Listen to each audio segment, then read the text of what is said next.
Hari ini saya akan membawakan katekese singkat tentang sakramen tobat. Untuk itu, mari kita buka dengan tanda salib. Dalam nama Bapa dan Putra dan Roh Kudus. Amin. Saudara-saudari yang terkasih dalam Tuhan kita Yesus Kristus, sakramen pengampunan dosa atau rekonsiliasi adalah salah satu dari dua sakramen penyembuhan. Katekismus Gereja Katolik 1423 sampai 1424. Sakramen ini adalah sakramen penyembuhan rohani dari seseorang yang telah dibaptis, yang terjauhkan dari Allah karena telah berbuat dosa. Dosa adalah perbuatan melawan cinta kasih Tuhan dan sesama. Setiap dosa berarti manusia menjatuhkan diri dari Tuhan.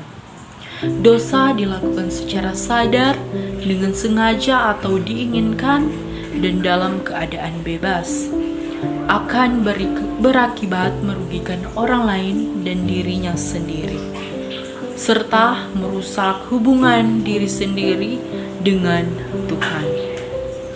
Akibat dosa, manusia kehilangan rahmat Allah yang ia terima dalam sakramen baptis. Dosa ikut mengotori kesucian gereja Kristus, relasi dengan sesama pun ikut rusak. Jika seseorang bertobat, maka ia pun berdamai kembali dengan Allah, gereja, dan sesama. Seperti semua sakramen, pengakuan adalah satu kegiatan liturgi. Perayaannya biasanya terdiri dari salam dan berkat imam, pembacaan sabda Allah untuk menerangi hati nurani dan membangkitkan penyesalan, ajakan untuk menyesal, pengakuan dosa secara perorangan di depan imam, penyampaian dan penerimaan penitensi, pengampunan atau absolusi oleh imam. Pujian sebagai tanda terima kasih dan pengutusan dengan berkat imam. Liturgi mengenal beberapa rumus absolusi dalam bentuk doa permohonan yang begitu bagus menyatakan misteri pengampunan. Di antaranya seperti Allah telah mengampuni Daud melalui Nabi Nathan setelah ia mengakukan dosanya, dan Petrus setelah ia mengisi dengan sangat dosa-dosanya, dan pelacur ketika ia mencurahkan air matanya di atas kakinya, dan juga orang Farisi dan anak yang hilang. Semoga Allah yang sama itu mengampuni Anda melalui aku, orang berdosa ini, di dalam hidup ini dan hidup yang lain, dan semoga ia menghadirkan Anda di depan pengadilannya yang menakutkan tanpa mengadili Anda. Terpujilah Dia selama-lamanya. Amin. Mengapa kita perlu menerimakan sakramen tobat? Karena sakramen tobat adalah sakramen yang mendamaikan kita dengan gereja. Dosa melemahkan atau memutuskan persekutuan persaudaraan. Sakramen pengakuan membaharunya dan mengikatnya lagi. Ia menyembuhkan orang yang diterima kembali dalam persekutuan gereja dan membangkitkan suatu pengaruh segar atas kehidupan gereja yang menderita karena dosa dari salah seorang anggotanya. Pendosa diterima kembali ke dalam persekutuan para kudus atau dituguhkan di dalam dan diperkuat oleh pertukaran kekayaan rohani.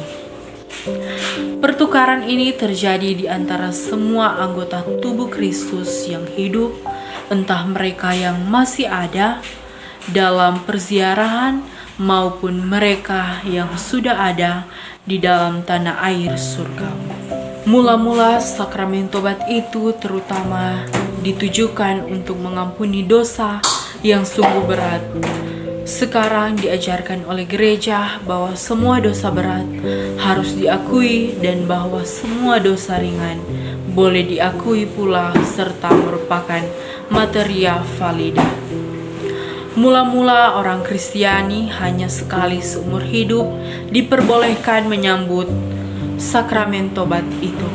Sekarang kita diharuskan menerimanya sekali setahun dan kita dianjurkan agar sering mengaku. Mula-mula titik berat diletakkan pada laku tapa tobat yang nyata dan di hadapan umat, karena barang siapa meninggalkan Tuhan, meninggalkan umatnya pula, dan hanya dapat berdamai kembali dengan Tuhan dengan jalan berdamai kembali dengan gereja. Mulai abad ke-6, lama-kelamaan titik berat diletakkan pada pengakuan yang lengkap dan perorangan. Pendek kata, sakramen tobat menjadi sakramen pengakuan.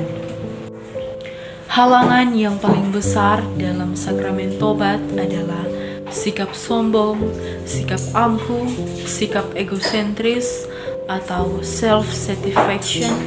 Self-satisfaction itu meniadakan, menghindari, mengelakkan kerendahan hati, dan menutup jalan untuk memulihkan harmoni dengan Allah dan sesama. Bandingkanlah sikap Kristus terhadap kaum miskin dan kaum pendosa, dan perlakuannya terhadap kaum Farisi yang menyombongkan pengetahuan mereka tentang Taurat dan menghukum sesama yang dapat memenuhi segala peraturan hukum tersebut.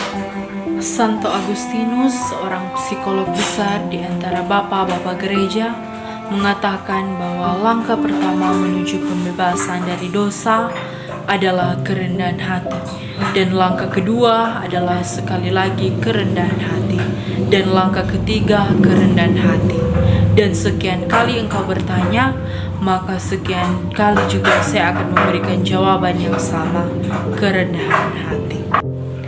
Menerima sakramen tobat di hadapan imam adalah merupakan salah satu kebiasaan atau tradisi orang Katolik. Penerimaan sakramen tobat pribadi menjadi suatu kebiasaan atau tradisi karena dalam perjalanan sejarahnya, tradisi sakramen tobat ini telah mampu melestarikan, menopang, meneguhkan, membentuk, dan membangun kehidupan dan kesatuan umat. Sekarang banyak orang mulai meragukan pengakuan di hadapan imam.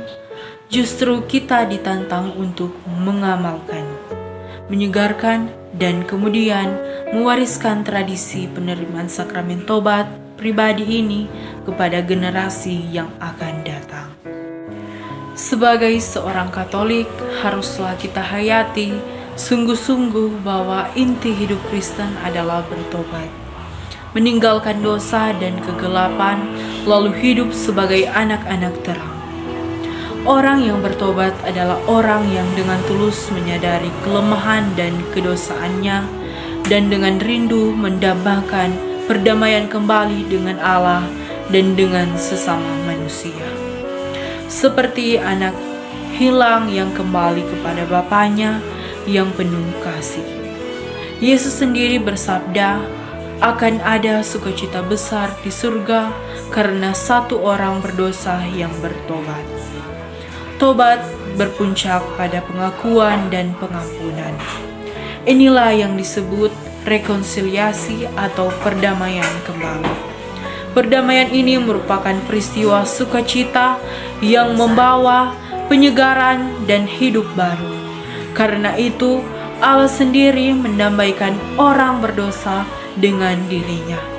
Perlu kita ketahui langkah-langkah pertobatan dari seseorang. Yang pertama, menyadari dan mengakui dosa. Yang kedua, menyesali dosa. Yang ketiga, berniat untuk tidak berbuat dosa lagi. Yang keempat, memohon ampun.